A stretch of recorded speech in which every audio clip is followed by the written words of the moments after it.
Profi-Bergsteiger Alexander Huber auf dem Weg in sein Homeoffice. Auch in normalen Zeiten gehört das für ihn dazu. Arbeit am Computer.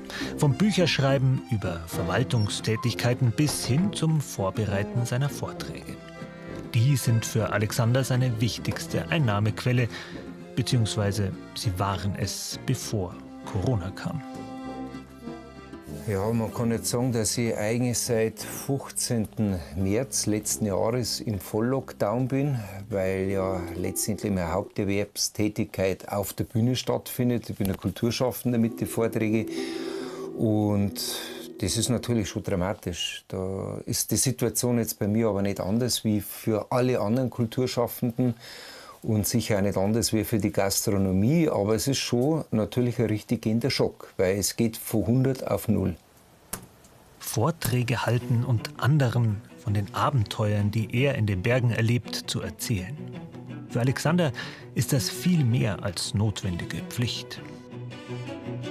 Ich bin jetzt seit 25 Jahren im Vortragswesen und ich muss ehrlich sagen, das ist ja eine Arbeit, die ich nicht nur mache, um meinen Lebensunterhalt zu verdienen. Das ist ja die Krux für mich und mein Leben als Bergsteiger, sondern das ist darüber hinaus eine Arbeit, die ich brutal gerne mache. Es ist einfach schon deswegen auch so schön, weil man immer da diese direkte Rückmeldung vom Publikum kriegt. Wenn jetzt auf einmal das Ganze sich auf die digitale Welt reduziert, dann muss man schon sagen, ja gut, dann ist es vielleicht der Trend der Zeit. Heutzutage gelangt es ja oft schon, wenn man diesen kleinen Screen vom Handy hat. Wir haben uns halt Mühe gegeben, das wirklich optimal auf großer Fläche, eindrucksvoll und live zu präsentieren. Und so gesehen ist das Digitale eine mehr oder weniger, ich sage jetzt einmal weniger funktionierende Zwischenlösung, kann aber sicher nicht unsere Zukunft sein. Dann muss ich auf diese Arbeit verzichten, weil mir fehlt einfach wirklich das Publikum, dieser Kontakt zu den Menschen, und da merke ich einfach, dass ich in jeder Hinsicht, im vollen Umfang ein Mensch bin. Ich brauche den direkten Kontakt zu den Leuten, damit ich am Ende auch wirklich glücklich mit meiner Arbeit bin. So, wie schaut's aus? Doch auch wenn ihm die Vorträge fehlen und nicht abzusehen ist, wann er wieder welche halten kann, die Gefahr, dass es Alexander langweilig wird, besteht nicht. Statt ein Publikum zu begeistern, kümmert er sich zurzeit eben um seine Schafe. Und du sowieso. Arbeit ist Landwirtschaft schon, es sind insgesamt 7 Hektar. Und da kann man schon sagen, dass sicher kein Vollerwerbsberuf sein kann, weil es einfach als Landwirtschaft viel zu klar ist. Aber wenn man halt dann auch von den Einnahmen her das Ganze betrachtet, dann kann man nichts anderes sagen, als wie das ein reines Hobby ist. Weil trotz der ganzen Arbeit, die man hineinsteckt, bleibt tatsächlich am Ende vom Jahr nicht einmal 1 Euro übrig. Es ist schön, dass man Arbeit hat. Weil wenn die Arbeit von einem Tag auf den anderen wegbricht, und das ist halt letztendlich unsere Arbeit auf der Bühne mit den Vorträgen, dann ist es trotzdem gut, einfach für den Geist, wenn man einen gewissen Ausgleich hat, wenn man was zum Tor hat. Und also ganz ehrlich gesagt, ohne Arbeit ist für mich auch nichts.